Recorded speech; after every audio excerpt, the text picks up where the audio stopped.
Now entering the atmosphere of Planet Zero. Scanning for signals. Incoming broadcast. Shift destination. ESS Journal. Begin transmission.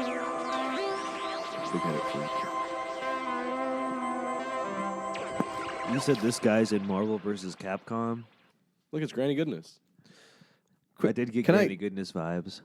Can I ask you a serious question I was thinking about when you pulled this book out and you were like, this is what the Guardians of the Galaxy is based on, yada, yada, yada. I have a question. Yeah. I know that there's like a lot of comics, like a huge history of comics and some really just some not so good, you know. Do you ever feel like you need to read comics for like history reasons, like the history of comic reasons, just so you can have said that you read it? Like people that read the Silmarillion, like it sucks, but people are like, I have to read it. You know what I mean? Do you ever feel like that with comics? Or? Sometimes. Yeah. No, I during COVID, I spent like a full year and a half just reading from 2004 to 2013. Like mainline Marvel continuity books. So like main events, major event like Civil War and Avengers versus X-Men and all these like big events and all of the like Avengers books and X-Men books and like Spider-Man and Thor and Captain America books in between. So that way I had their full stories going into the events and what they were going on and dealing with at the time. And I'll tell you, there was some stuff in there that I was just like, this sucks. This sucks. I wish I wasn't reading it. And when I was done reading it, I was like, God, I really don't ever want to read that again. And I tell Eric all the time, and long-time listeners will know that like like when you read comics and you're like, man, I like Spider-Man, but this Spider-Man sucks and I don't know why. And then that Spider-Man was good, and now it's good again. But what is it? And you look at the writer, and you see the similar names. And I found that Josh Whedon was a name that was always like, oh, I hate these books. Why? And then I'd see Josh Whedon, and I'd be like, oh, that's why. This guy sucks. He would write really, really awful female characters in the mid-2000s. Like, it was mid-2000s Josh Whedon. A comic book writer writing really bad female characters post-2000 or pre-2010? Shocking. The thing about it is, like, yeah, it was super common, but it was also super easy not to fall into that trope. It's just like certain writers just seemed to make it a point to be like, hey, just as a heads up, just in case nobody knows who's reading this book, I don't respect women in the slightest. And you know what? That's what the readers wanted. They were like, oh, heck yeah. We don't respect women. We read comics. No ladies in our space. What? Brie Larson? Flips table. It was always weird, too, because it was always books that like had a lot of women characters in it. Yeah. So it was just like, why did you give this book to this man? Like, what are you doing, Marvel Bullpen? It's like you see those videos on TikTok, and it's like men writing women, and it's just like walking boobily. You know what I mean? She jiggled as she walked in all the right places. Jesus Christ. And it's like, I love how manga gets a pass. You know what I mean? Like, it's such a... Dude, the cultural pass is OP. The cultural pass of just like, no, it's a different culture. Is just it's like no, they can walk boobily in manga, but oh my God, in modern manga, it's just like no, it's fan service. It's fine. It's still bad. It's totally normal, you know, that Dead or Alive is still making these booby video games. Dude, but it's realistic physics, bruh. How else can we expect video game developers to know the limits of jiggle physics in the latest Unreal Engine? If it wasn't for Dead or Alive, we wouldn't know about body physics or anything. Tekken, how would you know about any, like... What is the 3D fighting games, you know? It's just like, if it's a 3D fighting game, we got to make it entertaining somehow, right? There was a weird era in fighting games when it went like to HD, where like weird polygons to like HD, where like there was a lot of sexualization, not even just the boob physics, just less clothing. Especially like more when skin. I see Mortal Kombat 9 when when it first came out, it was like, wow, all these women suck. Their outfits are just like non-existent. But then the next game came out and they're wearing like full outfits and stuff, and I'm like, they hired women is what happened. Yeah, they did it. They did. Finally. They did. But also, Mortal Kombat 9 has a problem where all of the women have the same face structure, and it's a very look like strong they all- masculine jawline. Everyone has a Every masculine single one of them jawline. looks like they're just like. Melina looks like Jesus. Yeah. Well, that's Melina what might it's be tough. the one exception because of the teeth. Oh yeah, the jaw cracks Yeah. open. You know But what I like mean? Katana is just straight up like. It's like it's fine if they have the mask on, but like once they take it off in the cutscenes, it's like ugh. You ever look back at something and you don't realize that it was formative to you, but then you start talking about it and you're like, oh, that makes sense about me now. Well, I played Mortal Kombat 9 a lot in like 9th grade, and I'll say it. I like a woman with a strong jawline. I like a handsome lady. Yeah. It might be Mortal Kombat 9's fault. But why does every character in it have to have Mortal one? Kombat. It's definitely Melina. She's the reason why I am the way I am. Oh yeah. Yeah, but this isn't. This I'm isn't a Melina a simp too. All right, I'll put my hands up as well. I really wish this was a video game podcast. It's not. But it's not. Well, we'll make that'll be a Patreon thing. We'll cut this in a cold or a fade out. But we'll start. You want to start? You want me to start? The podcast's already begun. Hey everybody, Whoa, welcome. Leaving it in, baby. Welcome everybody to the He's a book club professional. on Planet Book Club. Everybody, Book Club on Zero Planet Book Club Zero. Book Club Zero Planet on Planet. Zero. Somebody Club. hit my power switch, turn me off and on again because I'm breaking down. Yeah, I think it's those worms in my head. I think they're having. I'm still booting. You haven't gotten those out yet, Yeah, I keep like picking my ear and dude. You going, know those "Ow." are contagious. Why did we shouldn't have invited a guest here if we still got brainworm? Dude, it's fine as long as we don't like touch ears. Oh. Oh, we didn't do that, did we? We already touched ears, but it's okay. It's all right. Yeah. Everybody, long-time listeners, welcome back. Call this quarantine on Planet Zero. Quarantine on Planet Zero. Welcome to episode 4 of season 2. Everybody, we're bringing it back. Guests and our first one ever, and our first one on season 2. Everybody, welcome back, Clay. Hey, I'm happy to be back. It's a long trip. It's like 1.7 light years out here, but Yeah, it's worth it every time. Happy to be back. We didn't It's pay honestly, expenses. I'm just gonna start this off, listeners, by letting you all know that I don't think I've seen Christian like at around 9 a.m. since we both used to work at GameStop. So it's like This is early It's dawn like You're dropping Christian. lore. You're dropping lore.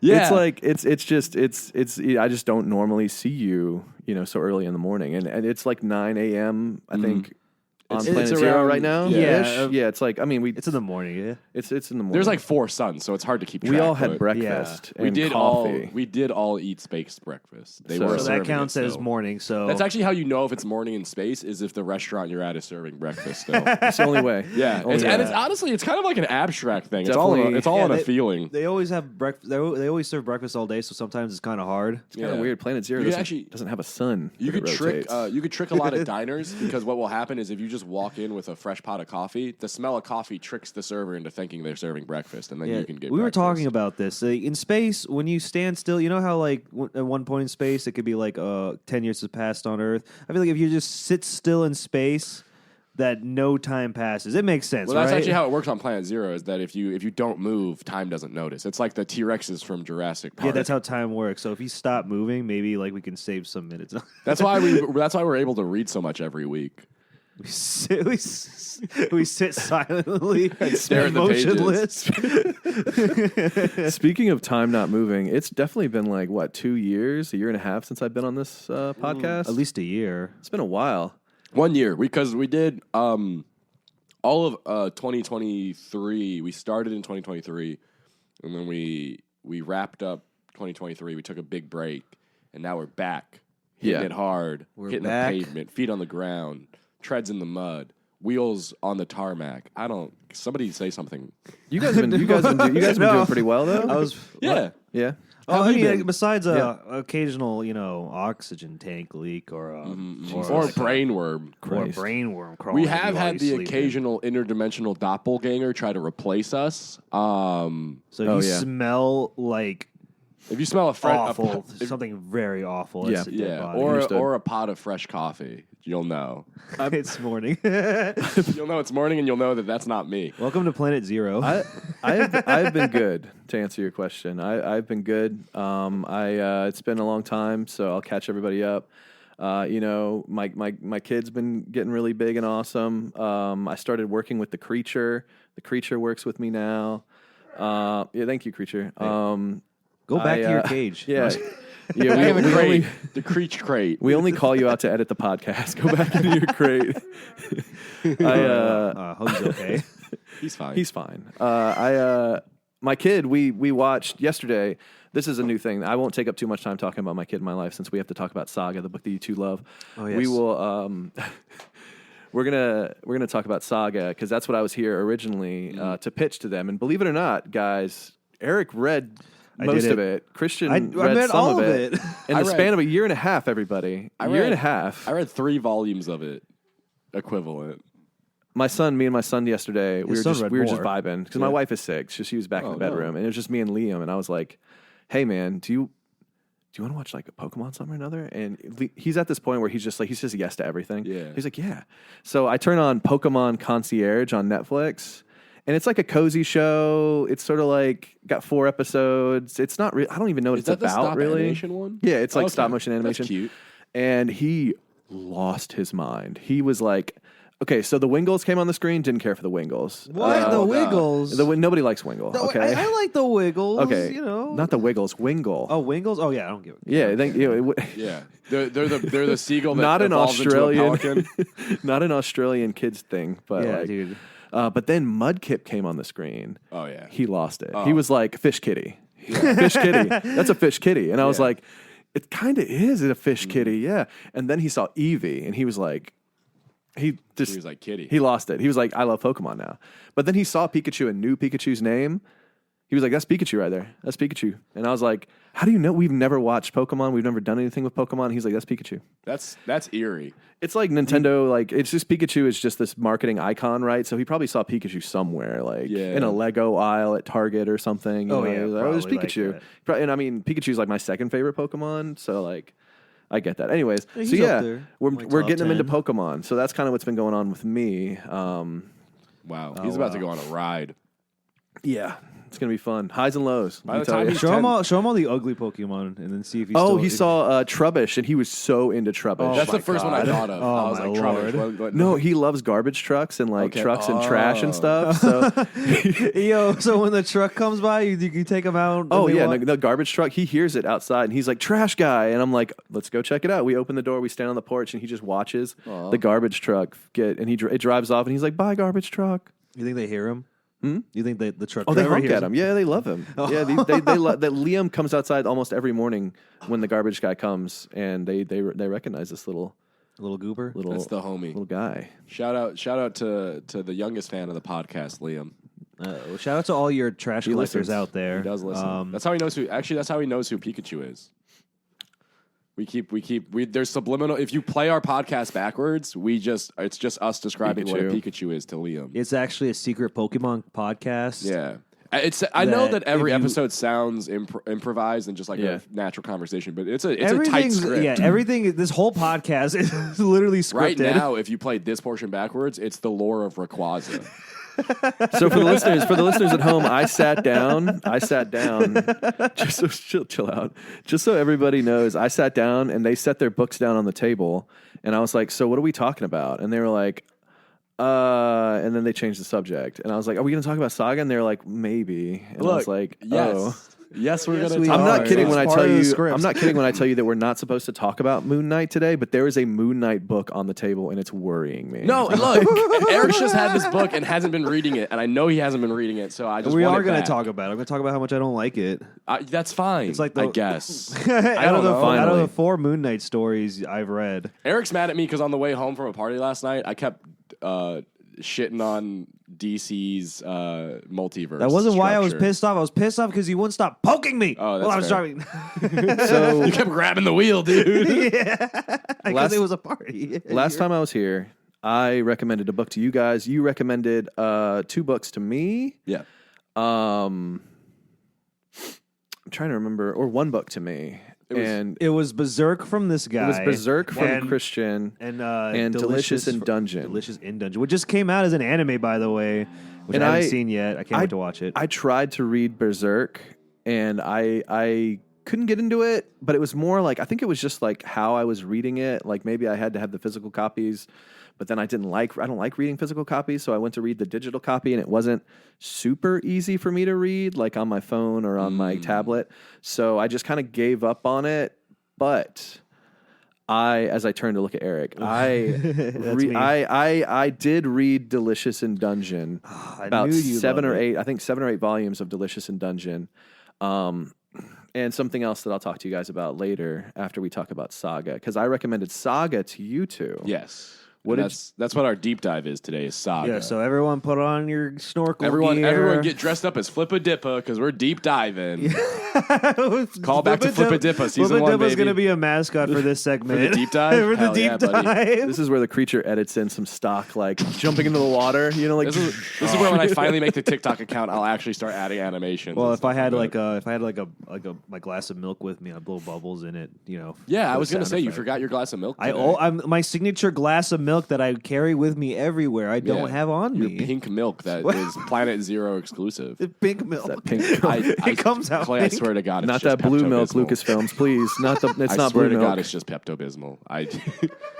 There are no cows here. There's nothing to milk. It's artificial milk. It comes out of the machine. Yeah, that's It's creature milk. creature milk. No! Creature is pink milk. What did you guys want to? Did you want to just briefly discuss? Because I know we're going to Saga? do a deep dive into Saga. Yes, let's bring it up. Did you want to do a Delicious in Dungeon talk first? Or do Yeah. you wanna, Okay. So we have a few different Okay, segments. So we have deep dive, and then we have what's in our pool. I don't want to. I'm not trying to. Oh no, you're good. Mess up the flow here. The flow. Yeah. We kind of mess up our own flow too. We Sometimes, mess it up so all don't the worry. time. But I try to keep the Planet Zero train on a track sometimes. I think we should deep dive Saga. Let's do it. And then we should talk about the other things we've been recommending to each other, aka what's in our pools. Sick. Delicious in Dungeons. So we can do that Yeah. next, and then we'll talk about Annihilation and Swamp Thing, and then we'll move on to other recommendations and what we're just each individually reading on our own. That's a great for what I need to talk to you about. And then Eric, I believe, has prepared a villain of the week. Villain of the week. Well, Eric did a PowerPoint presentation on a bunch of villains the other day to a boardroom of business people. Don't know how he got into the building. Don't know how he got set up into that boardroom meeting. I have my But he ways. got a full hour before they realized he wasn't supposed to be there, and him talking about DC obscure villains had It nothing was to the do with the racist earnings egg for that I 2023. think alerted them. Yeah, no, they were on board for Angleman, but once you got to Egg Foo, they were like, we gotta get this guy out of this building. But yeah, so Saga, Brian K. Vaughan, Fiona Staples. Yep. Move this out of the way. That beautiful Fiona Staples art. Look how thick this book is. Beautiful is one way to describe it. I said thick. He said, Oh, you said beautiful. Beautiful. I think Thick. I It is a love thick Fiona's book. art. Yeah. Fiona's I don't usually read thick, but I like that's why I went out and bought the individual volumes because, like, first of all, the Comic Kings just had it right there. Yeah. Conveniently, like a week after we were talking about Saga, I saw them all there, and I was like, you know what? It was a Black Friday too, wasn't it? Well, you know what? Actually, no. What happened was they had the first couple volumes, and I bought the first couple volumes, and then the next time I was there, they had them all lined up. Like they knew I was coming back for them. That's what Brian does. I know. That's why he's the We bought Doom. That's why he's Comic book store Brian. Remember Yeah. when Doom Patrol was That's why like he's Doom Patrol that. #2 was never on the shelf for the longest time until Yeah. I walked over there and bought the first one, and then the second one that you've been waiting on. It came in, and I That's was like, awesome. I need to get that. I don't wait. I'm gonna get it first. What's the movie where they predict the crime before it happens? Is that Minority Report? I don't. It's an episode of Futurama.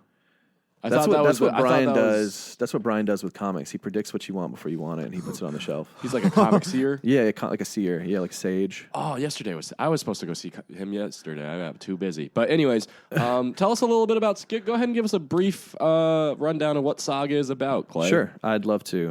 So It's about sex. I opened if to a you were to sex read page. it, there's a lot. It's NSFW. There's a lot of nudity and a lot of adult themes. I will say, if you were to look this book up online, it would say space opera, and it would use words like Star Wars meets Game of Thrones. I think this book is that's like the selling point for people that have never read this book before, because I think that Saga is a good entry point for a lot of people that don't read comics. Oh yes. So I think that selling point is good, but I think this book, it really should be advertised as a book about war and all the horrors of war.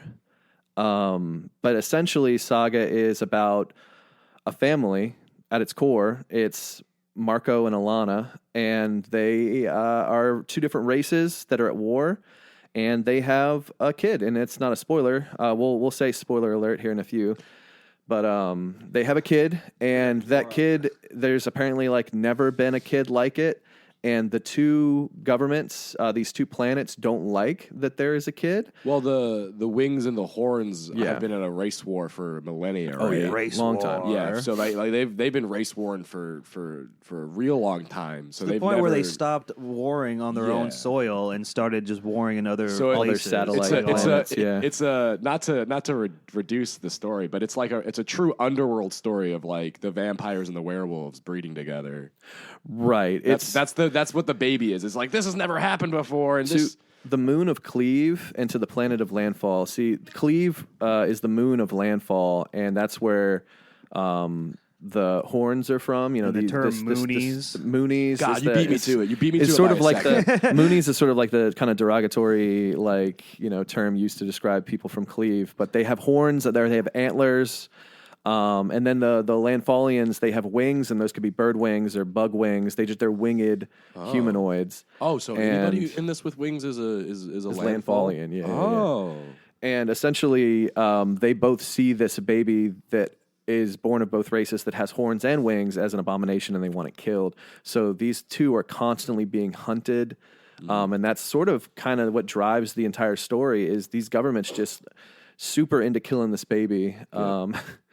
So yeah, and I guess should we just before we go into like spoiler territory, should we just kind of So Discuss. I read up to 16 issues, Okay. which is equivalent to about 3 volumes, Right. give or take. Which for me, when I'm reading an independent comic like from Image, and I want to get an idea of if I'm gonna like it or not, I have a lot of books where I have like Deadly Class and Black Science and a lot of these kind of indie titles or titles that are independent. I get the first 3 volumes regardless of if I'm enjoying it or not, because I think the first 3 volumes is kind of like the first season of a drama TV show. It's Yeah. like you got to get through the first season to really know if it's for you or not. And I just don't like Saga. Just wasn't for me by the time I got to the 16th chapter. Right. I was just like there's a lot of Brian K. Vaughan's. It's his early work.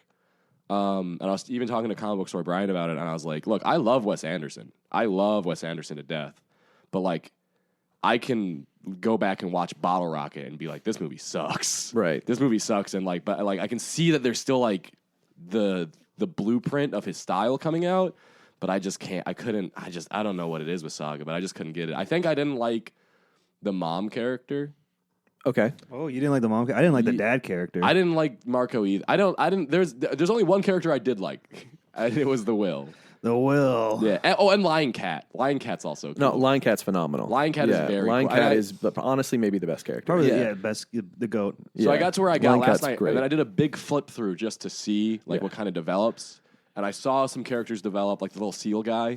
Oh, I saw eventually- It's so crazy that he's like still around in Yeah. volume 11. Spoiler Oh, alert! he's in volume Like, 11 he's too? still kicking, dude. Oh. Because I remember seeing him, I'm like, oh yeah, there he is, a cute little anthropomorphic alien, one of the 4 Yeah. types of aliens they have in this book. And then I like, There's to so that. many. and then I started aliens. flipping, and I was like, oh, he's back, and I was like, he must have been very popular, like with the fans. He was popular with me. So I I just- I liked requested him a when lot. I was reading it. He's like Yeah. super country, you know. Super I love country, that super country laid seal person. He's probably like the only character I'd probably have a drink with. Yeah, I will say the war take is interesting. Like that's all very interesting. I like that she read like a paperback smut novel. yeah. And that was That's what like encouraged her she to- was like, "Oh, we have to bridge the divide between hate and I wanna find have love." sex with this Well, slave. she Alana's character had been reading, like smutty, just really trash smut Yeah. for a long time. But then did you get to the point with the lighthouse? Yeah, that's where I Yeah, left you off. got to the That's, point- that's the very last thing. Where essentially they're like, this is like, there's like thinly veiled like politics in here, right?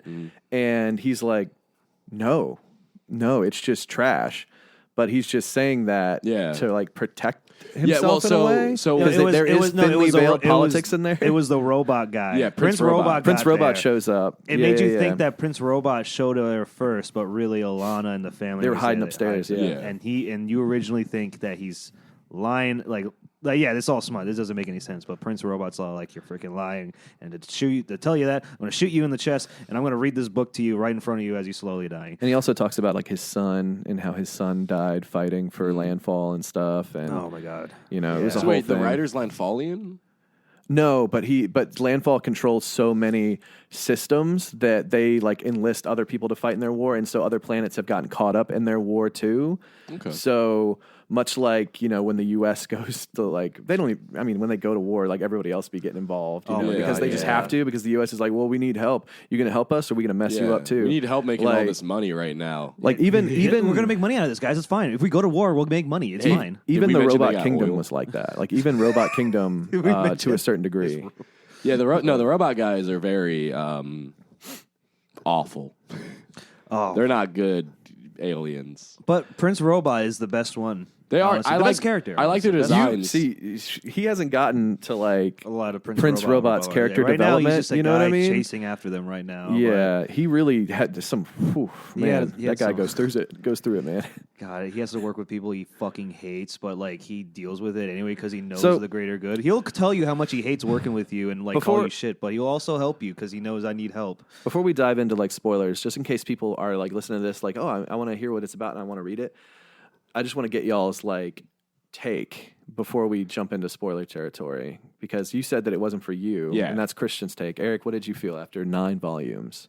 Of 9 volumes, The Compendium yeah, 1. It's not Yeah. for me. Not for you? It's Okay. pretty mid, but it has some good moments. It did make it. The reason I did read all of it was because I was curious on how this was gonna turn up, Play out. play at the end. Because Yeah. there was moments where it's like, all right, I didn't see that coming, and Right. oh, these characters are teaming up. All right, I'll see what they're gonna do. And then, and then there's some moments like with the family, and like I can't really get invested with the family. The family Yeah. wasn't for me. But when it switched over to like Prince Robot or the Will, then I'm like, okay, I can watch. I can. Yeah, I I think can I- get through these chapters. They're think I- easy to read. Yeah, honestly. there was that for me. There was, but it just for me the moments that made me want to put the book down and walk away Yeah. outweighed the moments where I was like, oh, this is cool. This Sure. is happening. Like these characters are linking up. What's gonna happen next? So- the last thing I read was the Lighthouse one. Yeah. And Marco's mom literally is like, is she praying? And it's just like, oh, did his mom just watch him get a blowjob? Why did you write God. this, Brian? What is this? Yeah, So- Brian. We're Not gonna go comic into book store, we're Brian. gonna I know it's you, Brian. I'm just kidding. for all the listeners, we're going into spoiler territory now, because right. you don't need to ask me. I love this book, and I'm going to explain why now. But we're going into spoiler territory. We're going to spoil the late book for Christian because he's That's probably fine. never going to read it, and I'll he's probably- fine with it. Yeah, I mean, I might pick it back. You up. want to flip? You want to flip through it? Show it? I mean, I have some stuff. I mean, I just remember it all so vividly, but maybe we can show Christian. This is also your book that I'm giving back to you. Is that my book? This is your book I'm giving I back can't. to you. You know what's crazy is I was like, I can't believe I forgot to bring my book. No, that's your book that you lent That's me. your book that And you lent him. I brought it today because I wanted to give it back Phenomenal. to you. The reason why this book, and I reread it. When I read it a long time ago, before, I think that I had read up to like maybe volume 4 or something like that. Okay. And I will tell you right now that I was in a very similar boat where I was like, I love the Will. The Will is the coolest character. Prince Robot's really cool. The Will is super just wow, he's so cool. He saved this slave girl, but he's like this freelancer, but he's got a soft side to him. Lion Cat's there, which is dope. I will tell you now, I've reread it a couple times because I reread it in anticipation of coming back, and then and then a year and a half went by, and I reread it again. I relate so much more, and this is going to sound so corny. Now that I'm a father and have a family, I relate so much more with the decisions that Alana and Marco make, which may seem so stupid, but it's so there's a Eric will know this. I'll show you guys. It's at the very end. So readers at home, spoiler alert, Marco dies at the end of volume 9. Very end. Like for good? He's dead. Oh man. He dies. Guess who killed him, Christian? Was it me? It was the Will. Was it the Will? Yeah. The Will kills him. Yeah. And I'm sorry. if I could flip through, hold on, it's just tough because I'm holding the mic. So right here, you'll see the Will kills him. There's this whole situation that goes down on this planet, and the Will is there. There's this mole lady. It's a whole thing. And it ends up with Marco going after the Will because the Will also kills Prince Robot. He kills Prince Robot, and he Yeah, kills. yeah, Does that Will become sucks, the Will. main antagonist? Yeah, Not kinda, really, kind yeah. of. In Volume 11, there's still like him and Gwendolyn kind of hanging out and stuff. Anyways, so there's this scene where he has the opportunity. The will is like on the ground, and he's got the will right there, and he's like, he could kill him. Yeah. He could absolutely kill the will, but then he like looks out the window. Look at him. See, like he's like about to kill the will, and then he's got his thing up, and then he looks at the window, and he puts his shield down, and he walks over, and he looks at the planet where his family is at, and then this happens. And he gets killed. And then he has this like his life flashing before his eyes moment where he sees his kid.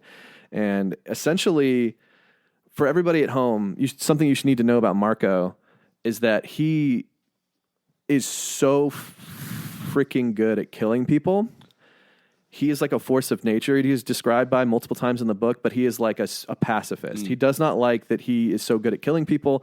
He does not. It's like a classic like anime thing, right? Yeah. Where it's just like, oh, I'm so good at killing people, but I'm a pacifist.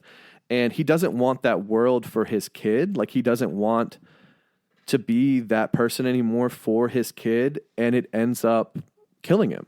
He lets the will live, and the will at this point in the book is a different the will from earlier in the book. Like an earlier the will maybe would have not killed Marco. To be honest, like Will really changes throughout the book. Oh, Mostly yeah. up and down. Like Yeah. 1 minute I'm liking him, 1 minute he's a piece of shit, and by the end of the book he's still a piece of shit in my book. think Honestly, when we meet the Will, he's a piece of shit who got his heart broken. Right. But he's and cool, he's trying though. to be like, because when you get your heart broken, the best thing you can do is to work on yourself. Right. So like that's what he's doing, right? He's trying to get over his ex to work on himself. He goes to that planet with all the heroin plants, and he's like, maybe I'll just live here for the rest of my life. This is a nice planet.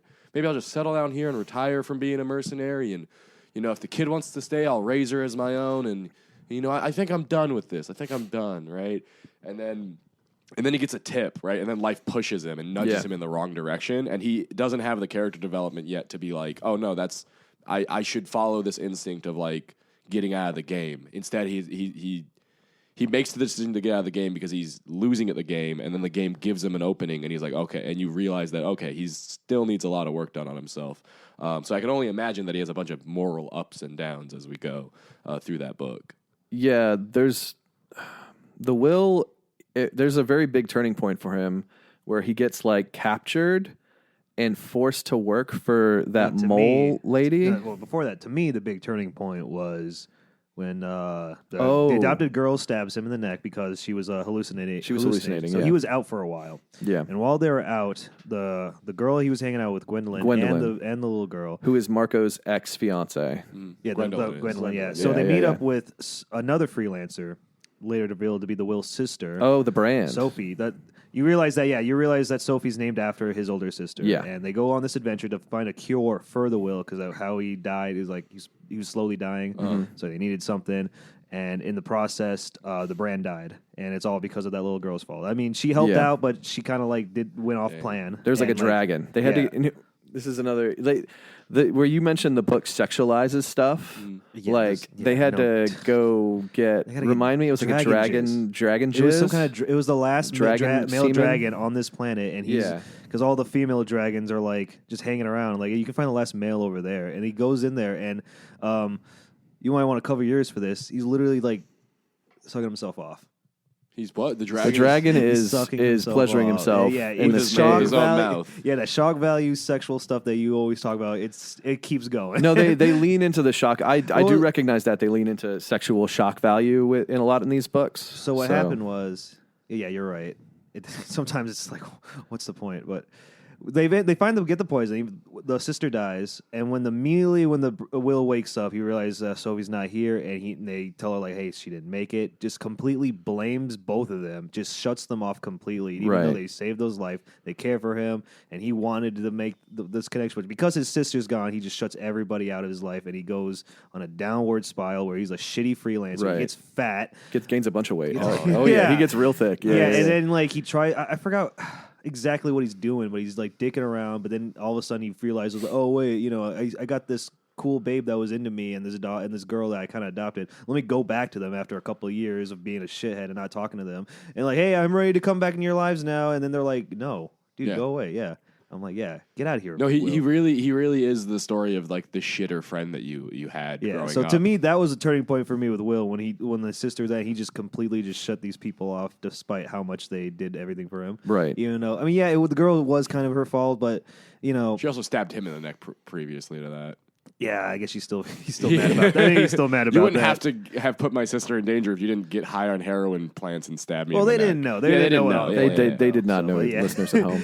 But yeah. They were just randomly on a planet. They had no idea that all the flora and fauna was drugs. Yeah, and then he gets kidnapped by that mole embassy lady. The mole embassy lady, but he becomes captured and he goes like full like psycho because he has like a neck like shocker on or something. Yeah, it's bracelets and a shocker that makes him that she puts. If you remember, Christian, do you remember when he was collar. Do you remember when he was on Sextillion? Yeah. The prostitute planet or whatever, sex worker planet. Yeah. And there was the mole guards. Do you remember the mole people guards? Okay, Yeah. so one of those guys was like the family member or husband, I can't remember, of this mole lady. And so way later in the book, she's like, "You killed so-and-so," and she captures the will and essentially makes her work for him and be her like hitman because she's like a diplomatic but she person also, for the mole people. She also eventually finds out, like, by going through his memories, because she wants to, like, Right. get to that point, she discovers about Marco and Alana, and Yep. she's like, hey, I can actually make this my benefit thing now. She could go and turn and then she she does uses do that him- thing where she searches yeah. his mind. So she goes on the search after them and using the will as her muscle. It's really against messed his will. up. And he gets skinny again during this time period. Well, that's good. Well, it's because he's in a work camp. Yeah, she Yeah, made it. he was it essentially in a was- work Well, camp, yeah, it's yeah. funny. Like whenever like they're traveling around and then they have to stop to like talk to gulag. somebody. Yeah, they have to tell. He tells her like, "Hey, do 100 push-ups right fucking now." And like, yeah, you should. Will you need that? He was in a dark place, but Yeah. yeah. So Yeah. the will, he's in that mindset when he lands on that planet with the mole lady, and he ends up killing. Prince Robot. He has the hardcore vendetta against because Prince Robot killed his ex-girlfriend, ex-girlfriend. who he was still very much in love with, the Stalk. Yeah. And so Ironic. She can stalk it me was like the anytime, you know what I'm second saying? issue or the third issue when that happens, and like ever since then he's like, I'm going to kill the guy that killed the Stalk. Yeah. And so that was coming for a long time. I was just shocked because the robot. Prince Robot had so much character development. I loved him so much. And one thing, readers, you need to know is that people will just die in Saga. Like there won't be That's why it's very Game of any Thrones. warning. Like Yeah. you'll just lose a character that you love so much. Like they killed Prince Robot in the 9th volume, and then they killed Marco like right after that. It was bam, bam. it was just these two, It was and you know awesome. what? They had done and I can connect to this so much because they were like when they did the dad team up, they're like, we have to get our kids back.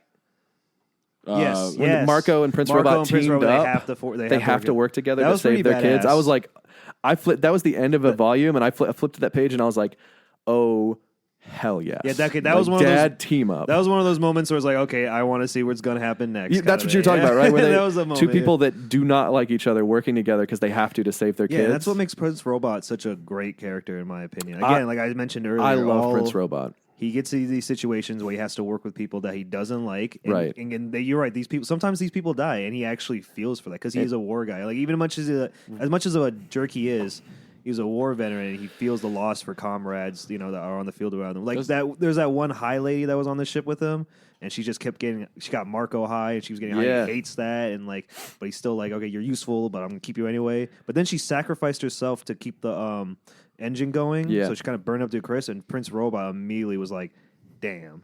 Yeah. And It just changed felt him. sad, It changed him, yeah. And he it happens changes to a lot. it happens to other characters that he works with. And Prince Robot is not a likable person. He doesn't make himself likable ever. Like he is. Oh, yeah. Even later on in the book, when he's changed so much, like he's still just a jerk. Yeah, because of just the way he was raised. One of the best moments, I think it was probably the best moment for me at the end of the book is when the Will has Prince Robot in a headlock. Yeah. Oh no, he's got Prince Robot ready to kill him, and he's like, I'm telling you, like, hey man, I know where these kids are. I can just because Prince Robot's been living with Marco for a while now. Yeah.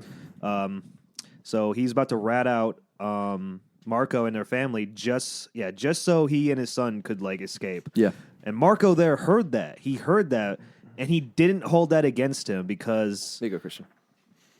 he didn't hold it rips his against head him off. because Rips his head Marco off. at this point knew who Prince Robot was. Like, I know you were gonna sell me out. I mean, but you also probably were gonna he understand his situation. You understand what kind of person he was, and I thought that was cool. You're like, At the of very course, Prince end, Robot would fucking like. at the try very to end, he portray was you. so ready to sell them out just to save his son. You know what I mean? It's so Like, him, you know. And guess It what? He is. would Yeah. portray the will too if he had the chance. But at the end of the day, like, I don't know, it's sort of like that feralness comes over to you when you realize, like, I will do anything to get back to my kid. Like, Yeah. and Yeah. I don't care if I've been living with, because he had been living with Marco for like 4 or 5 years. Like, they did a time jump. Yeah. And he had been living with them forever, and he had fallen Their in kids, love yeah, with their kids have became very close. They're that, pretty much that one lady, siblings now. Petrichor. Petrichor. She was the cleave, the Mooney with the big horns that were like not right. So was- you call her Mooney? You know what I mean? Oh yeah. She was it the trans one? Yeah, the trans character. Yes, they were like in love, and I don't know. He had a family. Oh, that's again, right. Sort Prince of. Robot and the what was her name again? Petrichor. Petrichor. Yeah, that Yeah. was pretty. I like that. That was a nice family. They're gonna be together. They're gonna be. Like they were both like really messed up, and they kind Well, of found each other in a way. Let me tell you something. Petrichor stay with Prince the youngling robot. I mean, I could spoil that for you. I guess you don't care, right? Yeah. So essentially, what happens after that is they find Petrichor helps Alana find Marco's body because the will is leaving the planet with Marco. Like they're in Oh my God, space. yeah. And so he decapitates Marco. He takes Marco's head so he can bring it back for the bounty. And they dump his headless body on a planet. And Petrichor helps her find the body. And Petrichor's like, we need to get vengeance against the will. Like, I'm going to go find and kill the will for killing Prince Robot. And then Alana's like, that's not what Marco would have wanted. And I have a kid to think about, so no. And so Yeah. they go separate ways.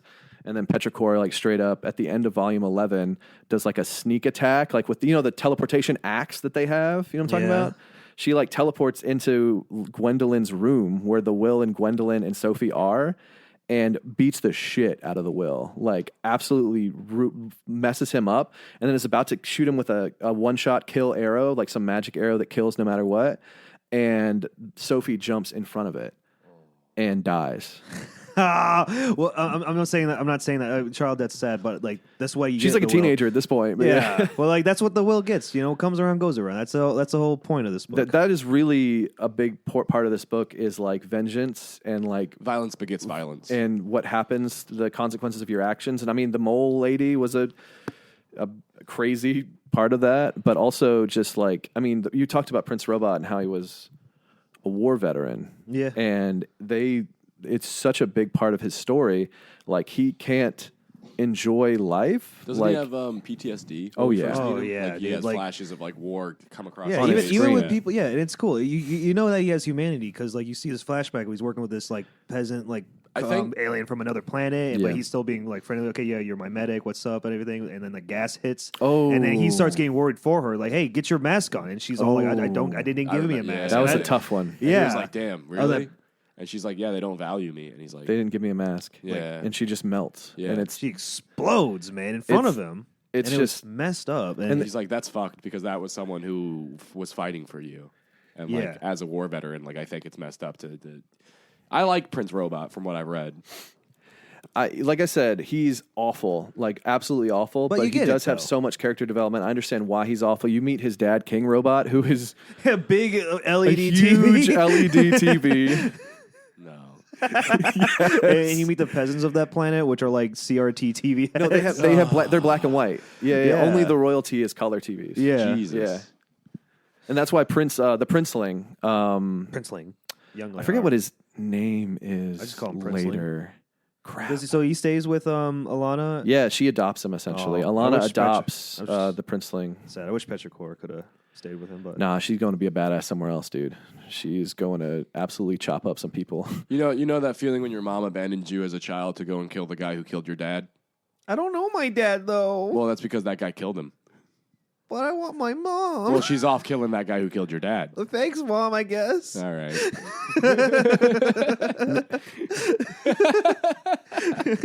You know when that happens? You guys ever? Yeah, You guys ever?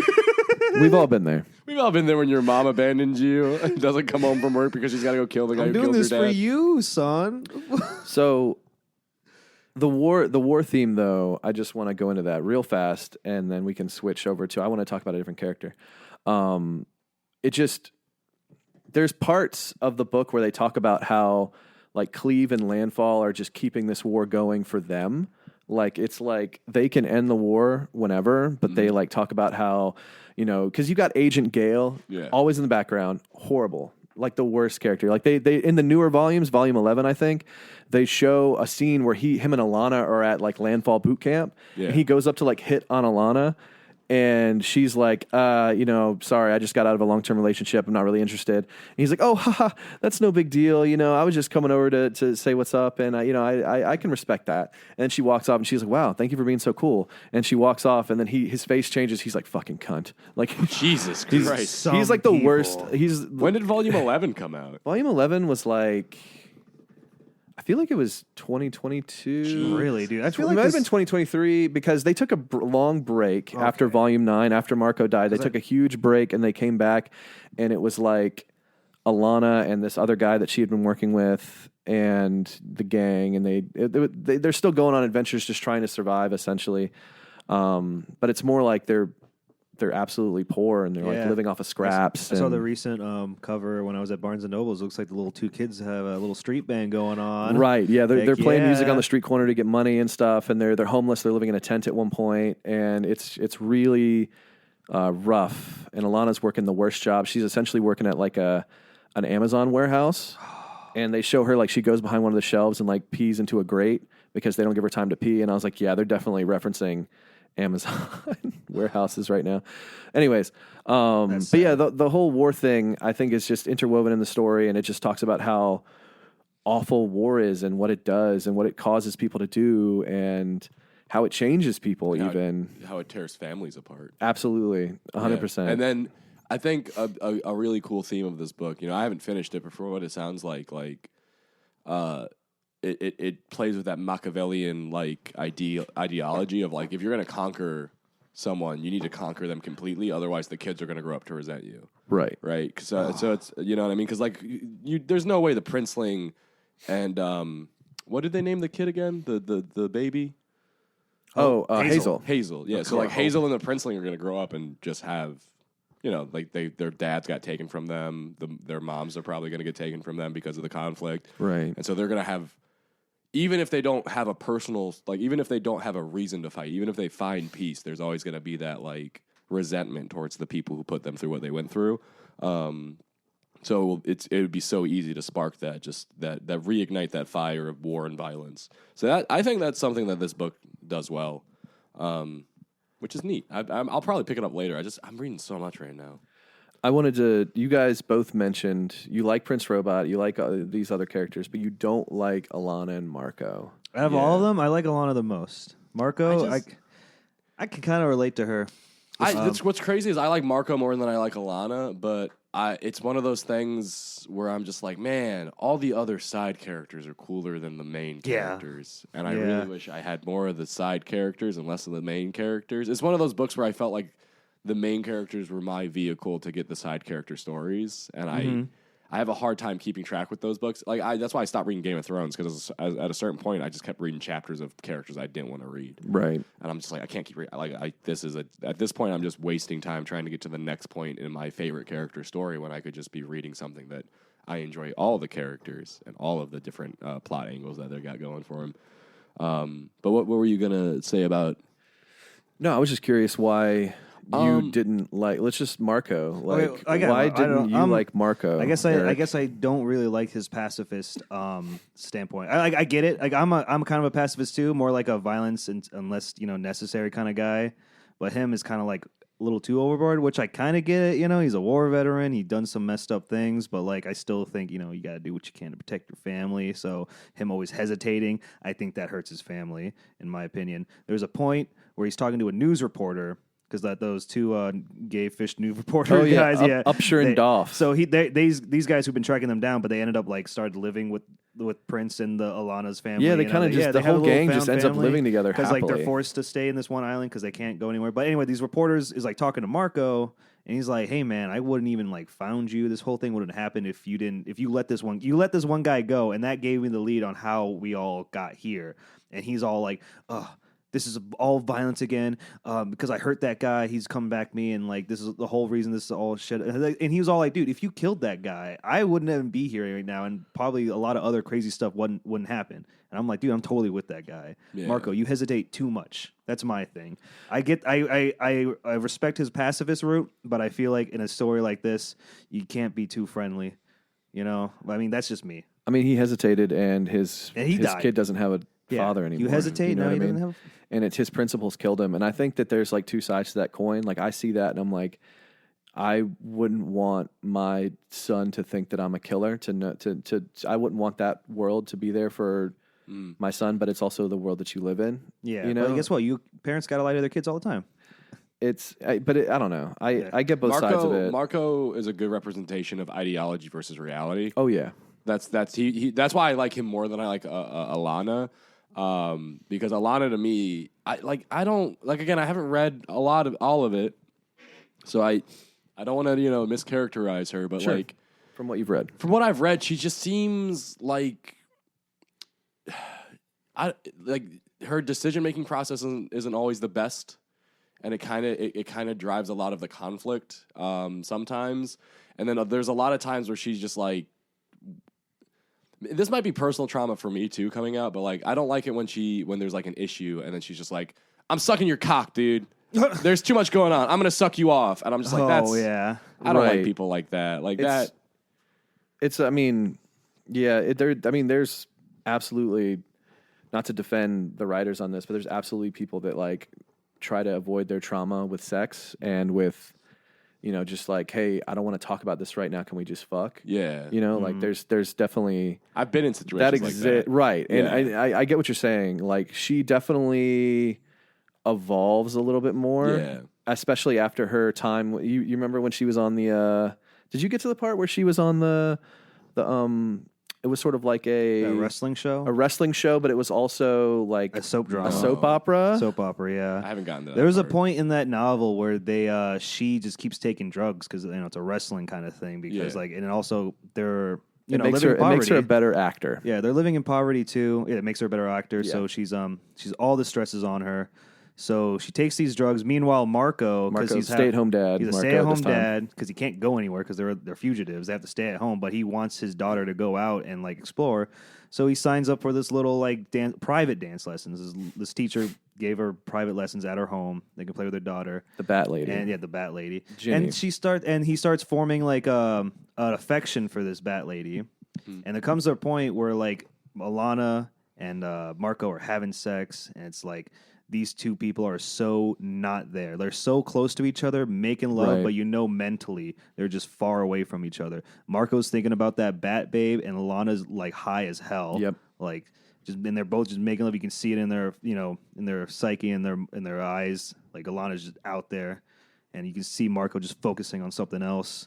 That was a really powerful scene. I think Yeah. that's one of the most powerful scenes in my opinion in that book. You reminded me of that. That's a really good point. And Marco like has the opportunity to like cheat essentially when he goes over to that he Bat has Lady's ample house. opportunity, but he doesn't do it. And though. he ends up not doing it, and he leaves. But like Yeah, he and then leaves, and he's like left behind on the planet. What happened was he comes back from grocery store shopping and he sees Alana doing drugs, which he always suspected, but he didn't want to see her doing it at the home. They get a little argument. He throws the paper bag of food at her because he's so upset, like, you getting high, and then like, but she's all like, Essentially, oh yeah, well, who's this Bat Baby that you keep talking about in your sleep? And then he throws his bag and he starts going his mental breakdown, like, oh, I threw my food at my wife, and now I feel like I'm an abuser, but I kind of get it. Listen, anytime that you do something violent like that, Yeah. like he throws a bag at Alana, and it's a violent thing, and I get that. You know Yeah. what I mean? Like he immediately was like, I have abused my wife. You know what I mean? And if he does that, who can say he can't? he probably couldn't elevate it. He could right. elevate that, and so that's another. I mean, even though like crazy moment Alana for and them. everyone's telling him like, "Hey, man, it's fine," but he's all like, "Dude, I could have. What if I didn't have that bag in my hand?" Kind of thing. Actually, even saying like when I say it like that, it's pretty messed up, Marco. That was a good scene. But anyway, That was probably their he went to go hang lowest out with the lows. Bat Lady after that argument, and that's when, God, I forgot who went to show him up, but they had to escape. Alana, the child, the grandma. I'm pretty sure that's when that random robot guy, the robot terrorist, the shows up. Yeah, the random robot terrorist, And the he like CRTV guy steals their family, he steals the kids, and then they blast off, and it's just Marco on the planet, and that's when Prince Robot shows up, and you think they're gonna fight, but they actually team up. Yes. Whoa. That was a really powerful scene. That moment when they first started it, I was like, man, this is kind of like like I don't know. She's like working on like a show. I'm a guy who likes wrestling, and this is not one of the best like representations of what wrestling is like. And I know they're trying to do its own thing, but I don't get the wrestling vibe I get when I watch wrestling with this. I thought it was going to be something cool, like it's something I like where it was going, but like it turned into a very powerful thing. It ended up being pretty freaking cool at the end. And another powerful scene for me was when Alana got pregnant again. Oh, yeah. And there was a whole story arc where she's pregnant too, and they're about to have siblings. They meet another found family. But during a scuffle, like, I think the planet was about to be destroyed. They had to get off that planet now while being chased by these other freelancers. But the ship got rocked. She fell down and hit her stomach. And the baby, that was the end of one volume. She has a miscarriage. It was this very sad moment. And I was like, dang, how are they going to like talk about this? What's going to happen next? So I grabbed the next book and I opened it, and there's this silly cartoonish cowboy town with a big sign that says "Welcome to Abortion Town." It's like this is the only place in the galaxy you can get an abortion. There's Prince Robot and Alana looking miserable, like, yeah, we're here for an abortion. And I couldn't. I'm sorry, that was kind of funny. It was, but the way they handle like specifically Hazel's feelings towards being so excited to have a sibling, and then she sees the ghost. The illusion, sort of like ghost of her sibling. It was complicated. It was like for some reason Alana had magic kind of, so magic she exerted tried to use to save the baby or something like that. So and that created this sort of like force ghost of this baby that Hazel sees, like a possible child, force fetus. It's kind of like it was kind of like she has this mental image of what this kid could have been, and it like projected into reality for a little bit. And that's because that was because of the baby miscarriage. Because the baby kind of died in her stomach, she could use magic until like that baby could get out. It was a weird section, but it was. And then they see the this is another when they get kind of political. They see the abortion person, and like it's like a big wolf person with bloody hands, and she has like her text boxes are very scary, like yes, bring the lady to me. Yeah, I was. But then like they go inside the house, and then it's all like you see that her hands are bloody because she just got done with a patient, and then like she's just a cool person. Yeah, she turned out to be chill. Yeah, she was super scary at first. Interesting. The wolf lady with like the big hanging they had teats. because like the abortion town couldn't take out a baby that old. How low your teats hang? They were doctor. Oh, you found out later she's just a mom. So like after the operation, she has tons of puppies. Yeah, she's just running around. Like, what's up? Like that was some abortion I did there. She's got all these puppies running around her little really scary haunted house looking place. Yeah, it's very scary. It's a really creepy haunted house with the bloody hands. Got blood all over, and she's like, "Yes, I don't come understand in." the messaging. It's pretty much like it's like people paint abortion as a bad thing, but then like and it's like they're trying to like. Because there's a lot of people saying abortion's bad and evil. No, I get even if the babies are so to make her look like a wolf and a murderer. Here's this murderer looking thing, but then when you like go inside her office and she's actually not a bad person. I think that's like Alana has a dead baby inside of her and needs to get the baby out before Alana dies. Yeah, that's the reason why they're there. It just seems kind of like heavy-handed. It was heavy-handed, obtuse. There's some. I get that. There's some lessons in here that are pretty heavy-handed. They really got to throw it in your face. They don't trust their readers. I was talking to Comic Book Store Brian, and I was like, hey, does it get any better in the modern age? And he was like, no, I just had a bunch of people drop it because they said the R word in the most recent They did. issue. Absolutely, they used that word. And the kids, the Princeling and Hazel are like, Mom, we can't use, she's reading something, and it's an old D. Oswald heist book, and she reads this part, and she reads out the R word, and the kids are like, Mom, you can't say that, blah, blah, blah. So it's they're like reprimanding the mom, and she's just like very like Gen X parent where she's like, well, you can't say anything anymore. You know what I mean? See, you know what's sad? I relate to Alana. Stop. I don't say the word anymore, but there was a time where people just said it regularly. Okay, I think that, and hear me out real fast. Come back. No, hear me out real fast because I think that they did that for a reason. And the reason why they use the R word in the book, and I think there's a lot of people that will be, I don't know if they'll agree with me on this, but earlier on, I will say, when I was first on the podcast, I mentioned that the older Saga didn't age very well because they used the R word earlier on in the book. And I think that them doing that little number in volume 11, whether it was the right way to do it or not, was them trying to be like, hey, we shouldn't have done that back then. We've learned nobody should say that word. But whether I don't know if the execution right there was correct. Maybe they should have just came out and said it. I think but it's fine. That's reality. Yeah. People said it back then. People I know. You're right. It should people be said, say it today. I'm a stand-up I know, comic. but People should say be- it today. It should be said that it shouldn't be a thing that you should be saying it like all willy nilly like that. Yeah, I think it's a word that needs to be handled with grace. Yeah, used for its actual term. Yeah, and if you're using it to have commentary on the word itself, you need to. It's a delicate thing to speak that, like satire and That's like nuance no way is- to drop a book just because they're You say it brought up one when you thing. say it, you just got to sound like Mark Wahlberg. Yeah, when you say it. yeah. No, I'm just kidding. Don't do that, guys. Don't number. Anyways, so yeah, I don't. Did you, anything else you guys wanted to touch on? I think we talked about On Saga? one thing. quite a bit. One thing I will give. This is a nitpick for me. Yeah. Whenever I get into like big sci-fi kind of stories, like I'm really into sci-fi ever since I was a kid because I like the imaginative like aliens and robots and spacecrafts and all that. I feel like it's kind of lacking here in Saga for me personally because like every alien you see is just another animal that's anthropomorphized or it's there was a human head with legs. Those are great. Okay. And then there's like there's people who are humanoids with animal-like properties. Like I said, there are some outliers, but most of the time, I go to another planet. I want to see something cool and wacky. It's like, oh, this is just like my backyard. This is just a furry. Yeah, There's a lot of that. This is just You a got the furry. mer people. What you got? Prince Robot.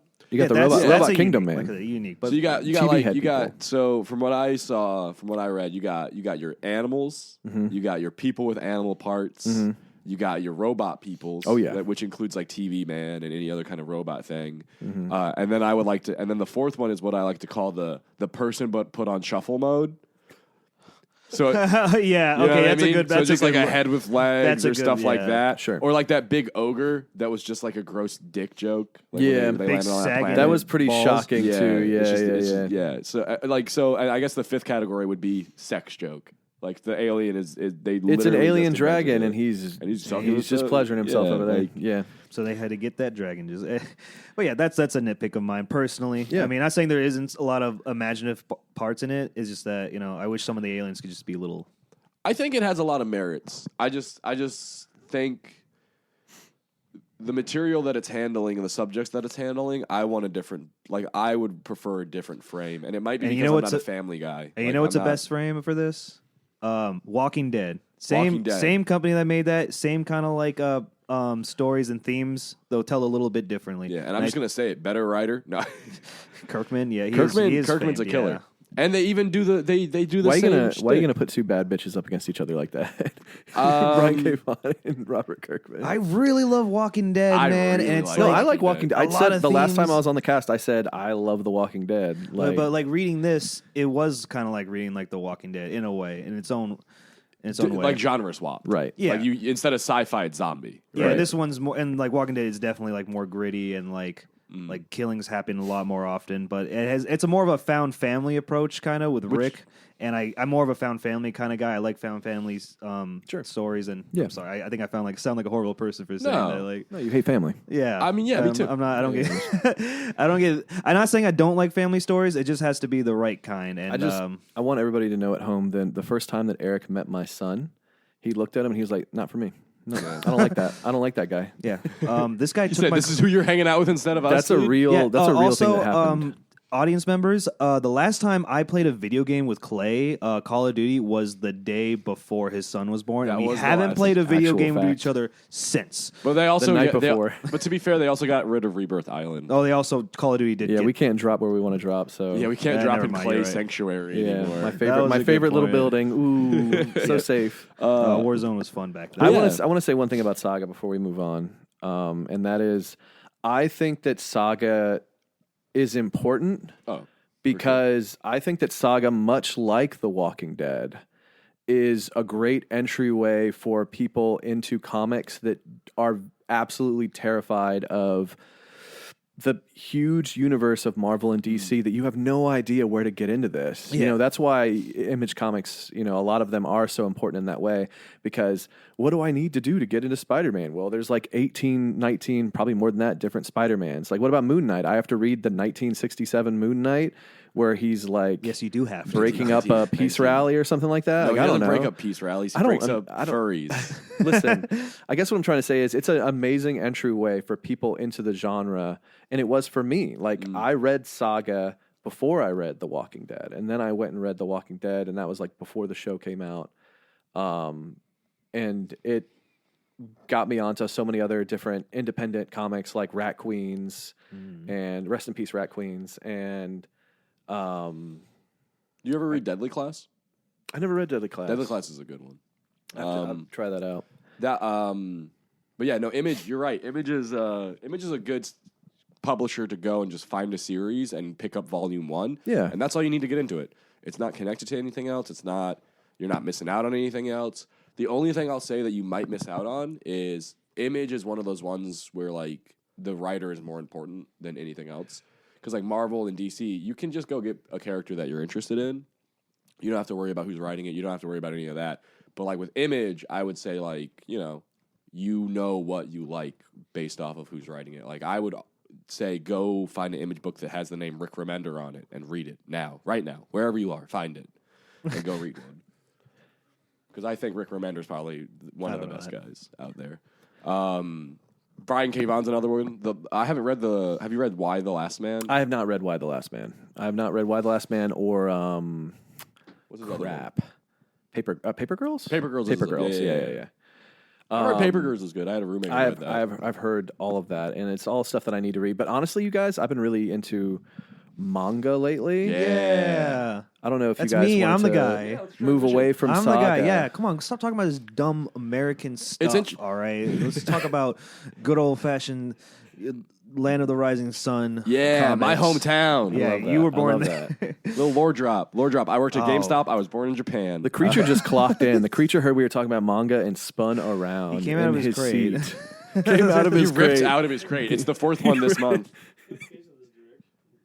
Get back in character, creature. Get back in character, There it creature. is. Get back in character. He just moans. No, He but just talk about moans in Delicious his in crate. Dungeon now. Yeah.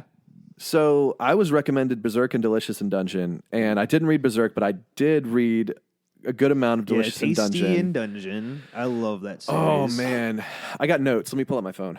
Oh, this is I gonna be great. I was reading this and I took this very seriously. I was Got like, it. I'm going to take notes as I read. I'm happy too. I don't think I've ever. I got a talked to Shonen anybody Jump about update on my this phone because series. I downloaded the Shonen Jump app Oh, and I heck yeah, subscribed because That means you can read One Piece. Oh, you should read Sakamoto Days. I No, should no, read no, One read One Piece. Piece. You should read Sakamoto Days. Damn, where's my notes app? There it is.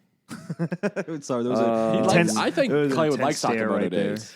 I'm gonna read He you. probably would. Can I read you my notes Yeah. and then we discuss? Yes. Because this is like my journey. All right, here we Ooh. go. My first note is Leos may be a sociopath, and I mean that like not like oh he's so great, like he may actually be like a sociopath. Yes. And then I said, why is everybody always gaslighting Marcille? Like that Marcille is all of us, right? Marcille Yes. is like, I don't want to eat this gross monster. And everybody's like, no, it's not gross. It's totally Well, Chilchuck's fine. with her on it, but he's more willing to do it. Chilchuck than- gives up pretty quick. Yeah, but he's as still. soon as he eats that delicious mushroom, he's like, Oh yeah, he hates it, but he's like, I'm all right, good. This is the only thing I can eat. I also said, why do they keep telling Marcille not to use her magic? They complain about her slowing them down, but then she tries to contribute and they brush her ideas off. And I find out later that's because they want her to save her mana for deeper levels. Yeah, the kind of magic that she uses is more for like later levels. Oh yeah, kind of like, thing. and she AOE does- stuff. and she does end up helping in her own way, too. Right. and pretty much. This is the point that I really wanted to drive home in the first 3 volumes of this book, and this is important.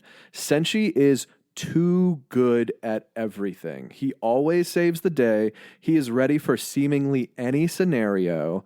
It's getting kind of old. The only thing that makes him not a Gary Stu is that he isn't traditionally attractive. But I bet there will be an arc where he's a lady killer, is what I said in this note. Really? And I think for the first 3 volumes, they're constantly getting into getting themselves into a situation, and there's maybe one where Leos finds out that the armor is like a clam, and you have to like pull the clams out from the living armor. They're not magical armor. Yeah. But otherwise, Senshi constantly is like, we can do this to save the day, or you can do that, or this is the way you do this, and he's like constantly. I understand that he's been living in the dungeon and he knows everything, but from like a book perspective, it just got kind of old. That being said, the end of I wrote right here, the end of the third volume starts changing up the formula because they start building the world. They start showing the Elven Empire and how they're really interested in like taking over this dungeon. Yeah, they start Canaries. expanding So you went to out. Canaries? Yeah, right. And it's sort of like they're on this island, and we know that there's like this dungeon that appeared, this golden city or whatever. Yeah, it's a hot spot for tourists. It's a All hot these spot for adventurers that come in tourists here and they like business die. people. Business people. And we just don't really know anything else except for the fact that there's this dungeon and this like mad wizard. And they start expanding on that after the third volume, and they start to get away from the formula of we don't know how to. My keys just fell on the floor. We don't know how to Leave it in. We don't know how to beat this monster. Senshi does. Now we have to cook it. Senshi, of course, knows how to cook it. And everybody loves the food, and it's good. Yeah, but the formula change once they get out of Senshi's territory because he doesn't go down to the lower levels. Right. He doesn't go low. So of course you're right. That again that would be kind of like frustrating from a reading perspective. Right. Like, why is this guy just OP at everything? Yes. Because he lived around it. He lived in this part of the dungeon for like way before this dungeon was discovered. Right. But to the mass public, he's been living there. So now they're going to the lower levels, and things are getting way more intense. They start using magic more, and he was a guy who was originally hesitant on magic. He was no magic, no like, magic. The only way to cross this lake is with a walking spell, and like Marcel can just do that, and they were like, fine. But Senshi's like, no, I don't want to do this. I can do this my own way. That's okay. That's a great point you're making right here. This is the Kelpie scene. Yeah. Is the first one where we see Senshi mess up. Like he's been feeding this Kelpie. He trusts this Kelpie. Kelpie's not bad. Okay. Yeah. And then Kelpie totally bad. Like tries to kill him. Is evil Because he They never have to tried save to. him. He never tried to ride her before. Right. And he thought like, oh, I've been feeding this guy for a long time. He probably let me ride him across the thing. Oh, yeah. But that wasn't the thing. Absolutely Try to wrong. bring Senshi down to the water and drown him. And I really, that was the moment, I think, that was probably the end of volume 3. I don't know. It was the point where I was like, they're changing it up, and you're right about that. That's a good point that you make, that he's never been lower than like level 3 or something like that. Yes. Because level 4 is where the dragon is, I think. They have to go through the water level. I think They it's use level the 2. water He didn't spell. go past level 2. Maybe. 3. I It was can't- something like that. He stays in the surface levels. Yeah, and so he starts to get lower, and his knowledge starts to kind of become less and Yeah, less. they start fighting monsters that are more big and bad, and you start to realize that Senshi does not have the equipment for fighting monsters. He has Right. this big bowl that's made from a shield. That's Well- good, and a knife, and a cooking knife. The bowl is a thing later because his walk, is an adamantium shield or something like that. Like it's a dwarven made adamantium shield. It's one of those big, very valuable metals that dwarves Yes. make. It's like dwarf mithril. metal. Yeah, so yeah, you know it's good. It's dwarf metal, and like he pulls it out like out of nowhere when I think the dragon attacks, and the fire doesn't like heat it up. Yeah. He's Or- resistant to fire. He's very resistant to fire. That too, because so he when stuck his hand in the oil and it didn't hurt him. So when it blocked the fire, he was able to deal with it with the shield by holding the shield. Yeah. I said, "Whoa, world building starts in volume 4" is what I wrote here. That's actually pretty common for manga. Yeah. Yeah. And I like it, and I'll, it's good. I'll talk to you more about that in the next manga that I read. Red Dragon fight was great. So was the Harpy and Phelan fight. You like the Harpy fight? Spoilers. We're getting to spoiler territory for Delicious in Dungeon. So turn it off now. Phelan becomes a monster. Like she is like a part of the Red Dragon, because this is my best part. I think I wrote this down too. Marcel it turns out that Marcel is into ancient dark magic. And her using ancient dark magic is chef's kiss. Like it is. And I said witchy because she starts to get witchier. I'm like, witchy Marcel, I'm in love. I love this character. Oh man, can I tell you a little spoilers, my man? I don't know. Like I'm still kind of thinking about getting back into it and reading keep going. it. You're gonna. But I switched over to a different book. Because you got like 5 more volumes, I think. You remember? Kabru? Yeah, Kabru. I didn't like him at first. Seems like a little bitch. Like he's a little dude. He's like a people pleaser. He always wants to please everyone, and he's plotting. He's plotting. He's always plotting, and he's like smiling. He's like ha ha, and then he's like, I'm gonna follow these people around and wait for the right time, and then strike. This guy. God, but like awful. you kind of get it like later on. I don't know. You don't get it. You didn't. He's get it like yet? Dark Leos is what the vibe that I get from him. Well, wait, hold up. So pause real quick. Well, how do you feel about Leos right now? Oh, at this point, because I love Leos. He's a freak in the beginning, but then you start to love this freak. Yeah, the fact that he's a freak really pays off later on, but I do like Leos. He's not a character that I dislike. He's a himbo. He is a himbo. He is dumb sometimes, So like with the living sword that he carries. Yeah, That let me really- not tell my people that I have that a really sword messed that him up. guides me. So this guy, he's like really bad at the beginning. He's like, why is he so non-sociable? Like he doesn't know how to say the right things. But then you realize like he keeps his journal. Well, it's not like a journal. It's a book about. Someone wrote a book about It's the gourmet monster. guide. Yeah, the gourmet guide of Gourmet monster Guide book. to And it's supposed to be Monsters, just a joke book.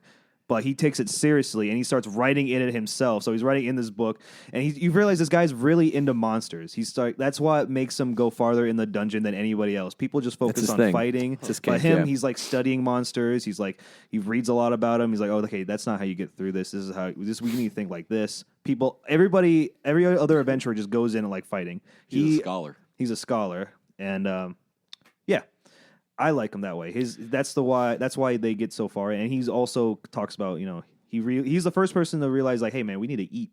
And there's no rations down in the lower levels. That's the big thing why nobody can get to the lower levels. There's no rations. There's no food you can get. But he figured it out. I want to start how this manga starts is they're fighting the red dragon, and Phelan, his sister, gets eaten by the red dragon. But the most important thing is during this battle, all he's thinking about is how hungry he is. Okay, he did. Okay, And his sister didn't get eaten yet. First of all, he's already thinking about being hungry. And it wasn't Right. He was already hungry and talking about how hungry he is, and everybody kind of just looks weak because they're hungry in this dungeon. They're really leading into the whole plot of, having nutritious meals in a dungeon. Yes, it's very important. Adventuring, you need good nourishment. As to keep Senshi going. would say, you need all of a balanced meal. It makes sense when they talk about it because, like, when you go down to a dungeon that's huge, sometimes there's going to be no food. Rest, exercise, and a balanced meal is what Senshi says. Yes, Yeah. that's important later on. And Remember that. I end up liking Senshi. I end up liking Senshi a lot. I end up and liking all of them. Chilchuck. And How do you feel about Chilchuck and it actually being a fully grown man? when you find out that Chilchuck's not a kid, and he's like, "Don't call me kid," and I'm like, "Oh, what a funny kid." And then you find out fell later, for it too. You find out later he's like 34 or something like that. He's middle age in his people's years. He looks like a child, but because the way his halflings age in that, he looks like a kid, but he's actually like middle age in his years. Because I think he said the halflings live up to, or they call it halfwoods. Halfwoods live up to about 60. He's like 39 or 30 something. The lunatic, as they call Lunatic her, magician? the lunatic magician, pretty him. diabolical. Is it him? Yeah. Sorry, the lunatic magician. He is pretty diabolical, Thistle, pretty yeah. badass. I love that guy. He is a really good villain, and Shuru, who shows up later. Shuro. Shuru. Is it Shuru? Shuro? Was it you or O? I think it's a U. I wrote Shuru. U, and I was reading it at the It's time, so it's probably Shuru. hopefully okay. Shuru and his retainer, really cool. Did you get to the cat lady? Yeah. You like her Yeah, I part like of the cat party? lady. Yes. Yeah, I like the cat lady as She part was of the party. in the pilot, there was the author made a pre-chapter for this and already had all 5 of them. I just turned to look at Christian because I was like physically turned my body away from Christian and towards Eric to okay. talk to him about this manga. I read. That's fine. I took the time that you guys were gushing about Delicious in Dungeon. I just read the latest chapter of One Piece. No, Dang. Yeah. I'm not even that far. Yeah, I'm going to spoil it right now. Actually, You Eric. just get So ahead of here's me what for the happened. first So time. Frankie- Stop. I can't believe for the first time in my life, Christian's ahead of One Piece than me. Yeah, No. dude, you're a fake fan. No. We're not doing a deep dive into Delicious in Dungeon, so we won't. We won't go too far. Maybe I'm sorry. one day when we read It's just that more. I don't have Maybe I'll anybody. read it. But I don't have anybody to talk to about it. So This was great. I rebought because I canceled my Netflix. I rebought my Netflix so I could watch the Delicious in Dungeon Oh, it's on anime on Netflix? Netflix. Yeah. Maybe can I watch I the hate anime and then Netflix. talk? No, I will tell you right now, the anime is like incredibly exactly Faithful? like it's the pretty much the same animation thing. is beautiful. Really? It looks really good. I just rebought Netflix because I wanted to keep watch. I wanted to watch Seinfeld.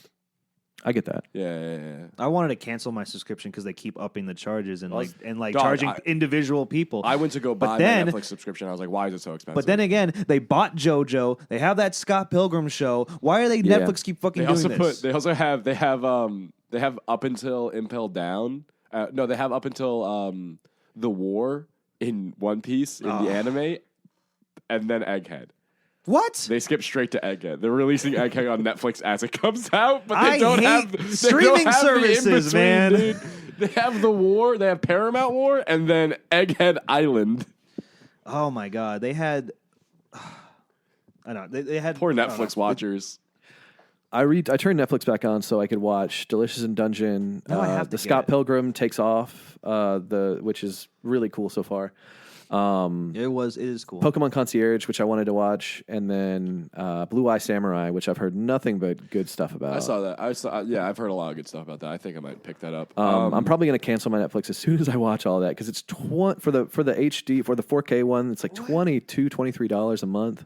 Insane, man. Absolutely we keep bananas. letting them do Netflix, this. don't sponsor us. You're a jerk. They're not going to give us money. I think this is a good spot to Transition. Well, yeah. Well, I got some bittersweet news.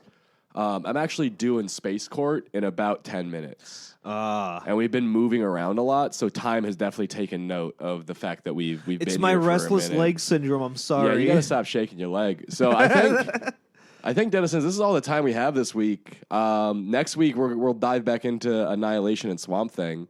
Are you guys good to call it here? Yeah. I want to say one thing. Yeah, go ahead. I have to drop one bomb on you guys. Okay. And I'm not going to, you know what? You wasted it. You know, we were going to talk about it all day. I have, over the past 6 months, been reading One Piece. What? Yep. What? Yep. You just Wait, dropped that on us. Kyle, did you know Goodbye. this creature? Kyle, did you know Bye, this? denizens. No, No, wait, hold on. wait, Where wait. are We're you? going to take off Wait, where'd you now. go? No, Nope. where are you right now? You get nothing now. No, okay. Oh, my God, we Lord. have to have Clay back, and it's going to happen before season 3. Once Eric catches up to One Piece, we'll bring Clay back on. But yeah, that's all we have time for today, Denizens. Thank you so much, Clay, for stopping by and hanging out with us. Yeah, you've thank been great, you, man. This has everyone been a who great listened. time. Go ahead and follow us on Instagram at Book Club from Planet Zero. Follow me at Christian Rice Comedy, pretty much on any social media. Clay, do you want to shout out anything to plug? No, make sure that you go and subscribe to their Patreon. Right now, it's lonely. It's lonely on Clay, the Patreon. Clay, one of our patrons. Comic Store Brian. Comic Store Brian, and we'll do the shout outs right now instead of at the end of the episode with the music. Shout out to all of our patrons, Brian, Trisha, and Clay. Clay is here with us. Hey. Brian, we'll get you on a podcast someday. I know we've been talking about it every time I go into the shop. And I've heard that, you know, maybe even Trisha. Maybe if you have the Patreon access, you let us know if you want to make an appearance. That's all it takes, you guys, to get on the Just podcast. give us money. That's all it takes. It's a small bribe, a small monthly bribe, and Gotta you can pay to guest be here. the spot. Yeah, all of my comic friends who are listening, who are always like, "How do I get on your podcast?" That's how. But yeah, next week, rejoin me and Eric as we go back diving into Swamp Thing, Marvel's Annihilation, and what else am I reading? What else are we reading? I can finally talk about that new Aquaman movie because I know you like those movies. I guess I'll watch it. I'll try and not fall asleep during it, and I'll watch it. And That's we can how do you that. know it's a good movie. Maybe that can be our deep dive, pun intended. Aquaman, yeah, let's do it. I'm down. All right. Is the fisherman in it? I'm sorry, he's not. We'll also have a villain of the week for next week, either me or Eric. But thank you, everyone, so much for stopping by on this lovely little planet. Everyone have a great rest of your day. All right, bye. Bye-bye. Bye.